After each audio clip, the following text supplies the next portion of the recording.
Hello, hai. Assalamualaikum warahmatullahi wabarakatuh. Apa khabar semua?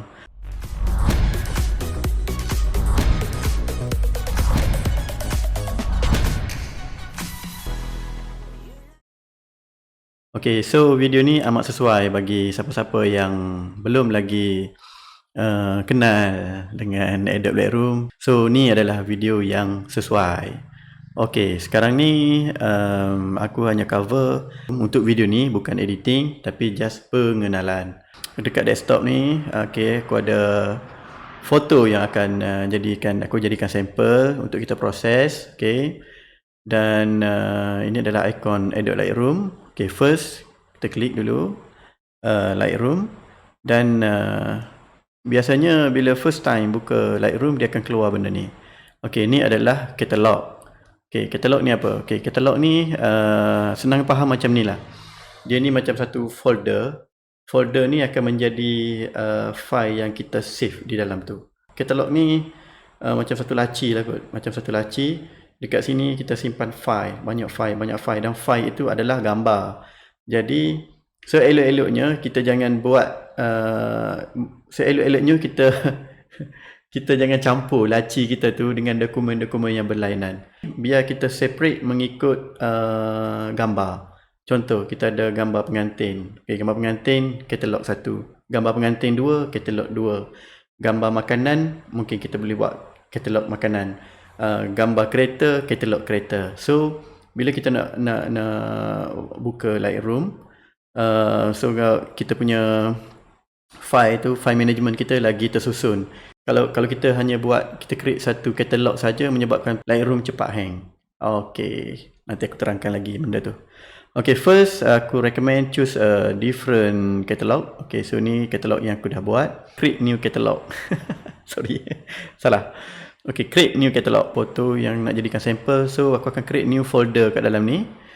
Okay, aku akan just type LR. LR ni shortcut untuk Lightroom. So dalam folder pengantin tu akan ada folder Lightroom. Okay, dan aku akan namakan ni terus nama pengantin. Okay, contoh aku akan buat Tarik. Nama pengantin ni Tarik ya. Okay, aku pun create. Okay, biasanya bila kita buka Lightroom, dia akan membawa kita ke menu ni lah. Okay, menu ni. Andai kata korang punya PC keluar menu lain, jangan panik. Okay, just klik dekat library. Okay, kadang-kadang mungkin dia terklik dekat develop ke apa ke, aku tak pasti. Tapi just klik dekat library. Kalau ini tak ada, kau boleh tekan ni. Ni, dia akan keluar ni. Okay, menu ni, ke library. Okay, step yang pertama yang kita perlu buat adalah import gambar. Ini cara paling senang. Ctrl A. Lepas tu dekat keyboard, klik Ctrl, klik dekat LR. So kita tak nak select folder LR. Kita just select semua foto. Klik dekat gambar, tarik sahaja ke dalam Lightroom dan lepaskan dekat sini. Okay, aku nak hide menu bar ni supaya space kita untuk melihat Lightroom lagi selesa. Okay, so sekarang ni ini adalah katalog. Okay, dalam katalog ni bila kita import gambar, dia akan keluar ni import foto, all photo. So aku import tadi 298 keping gambar. Okay, jap, aku nak off benda ni, fetching view. Okay, close saja. Alright. So sekarang ni kita dah ada gambar dekat sini. Okay, sedikit pengenalan lah untuk korang. Korang jangan pening. Sebenarnya menu-menu yang ada kat tepi ni tak semua pun kita guna. Kita guna bila benda tu perlu saja. Dan dia boleh di hide. Contoh korang tak nak folder, so folder hilang. Tak nak apa ni, publishing and service. Biasa menu-menu yang aku tak pakai ni aku hide je. Buat semak je. Okay, lagi satu dekat tepi ni pun sama. Ini adalah histogram. Okay, ada histogram kat belah tepi ni. So yang aku nak cover hari ni hanya library dan develop. Okay, dua menu ni adalah menu utama dalam Lightroom. So kalau dah menguasai dua menu ni, aku rasa dah takkan ada masalah dalam mengenal Adobe Lightroom. So kita pergi satu-satu. Okay, import macam tadi, import gambar yang macam aku cerita, masukkan gambar ke dalam Lightroom. Okay, dan ini adalah preview, contoh-contoh preview. Macam ni adalah style grid, banyak-banyak gambar sekali present. Yang ni sekeping gambar, di mana gambar yang kita select saja yang akan keluar. Okay, lagi aku rasa yang kau orang perlu tahu, kalau orang pakai dua monitor, bila klik ni dua monitor, dia akan keluar sebelah monitor. Sebab so dia akan ada satu display lagi, Lightroom. Itu yang pakai dua monitor lah. Okay, next kita lock dah collection. Okay, collection ni, yang ni aku akan buat video khas untuk file collection, di mana amat berguna untuk fotografer wedding macam aku terutamanya. Macam mana kita nak manage file supaya, contoh kita shoot ada 1000 keping, macam mana kita nak separate dia by group apa semua tu, dan yang tinggal hanya gambar yang kita nak proses saja. So untuk buat album apa semua tu lagi efisien. Okay, yang tu next video lah aku buat insyaAllah. Okay, so sekarang ni kita terus pergi ke develop. Develop ni, ini adalah tempat kita memproses gambar. Okay, ini memerlukan memerlukan ilmu lah sikit. Kalau yang baru-baru nak belajar ni mungkin akan rasa kekok. Okay, tapi kalau kau nak cepat, just klik dekat auto white balance dan auto tone. Dia dah edit.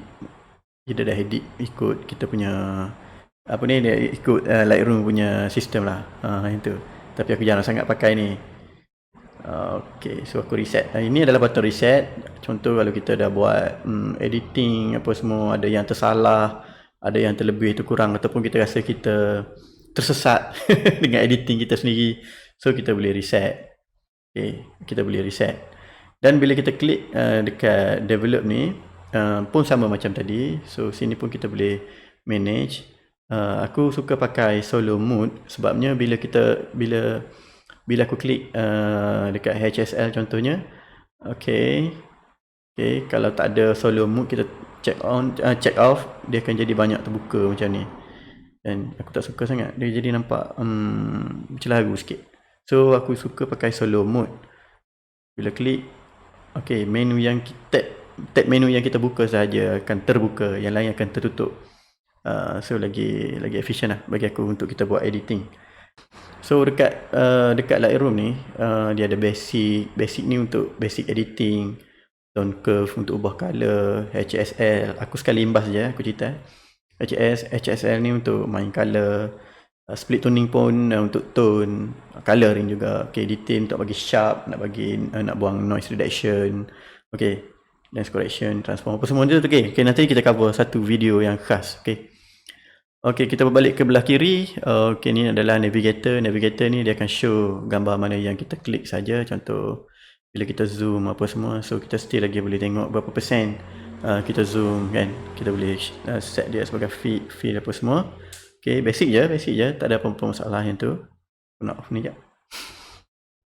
Aku buat sendiri je preset, ikut kesesuaian gambar. Contoh kat sini aku dah ada preset untuk pengantin tarik ni, tapi aku tak pasti gambar ni aku buat untuk indoor ke outdoor sebab nampak hijau sikit. Kita boleh just klik kita punya preset, so auto edit. Okay, yang ni pun akan cover satu video lain. Dan aku biasa akan create nama pengantin terus untuk preset, supaya bila kita buat editing, satu-satu pengantin tu kita terus apply dengan nama pengantin tersebut. So lagi cepat. Okay. Dan yang ni history, macam nak back apa semua tu, tak ada apa. Okay, ni smart collection, satu video khas untuk collection insyaAllah. Okay, satu je lah. Kalau kau orang nak check before after, macam tadi kata klik Y kan, klik Y. So kalau kita nak export gambar ni, kita just right click dan export dia sebagai JPEG dan save lah dekat mana-mana yang kita nak save dalam komputer. Okay, dekat folder apa semua ni kita boleh choose macam biasa je. Aku rasa benda ni tak jadi masalah. Okay, so kalau nak setting size ke, Okay, ni size yang biasa aku buat. Okay, nak check watermark ke, watermark pun boleh set dengan Lightroom. So lepas export, dia akan jadi sekeping gambar yang kita dah edit dan kita dah setting. Okay, so itu aja untuk pengenalan dengan Adobe Lightroom. Terima kasih sebab tonton video ni. So kita jumpa lagi ke next video yang merungkai topik-topik lain pula dalam Lightroom. Okay guys, terima kasih. Assalamualaikum. Bye bye.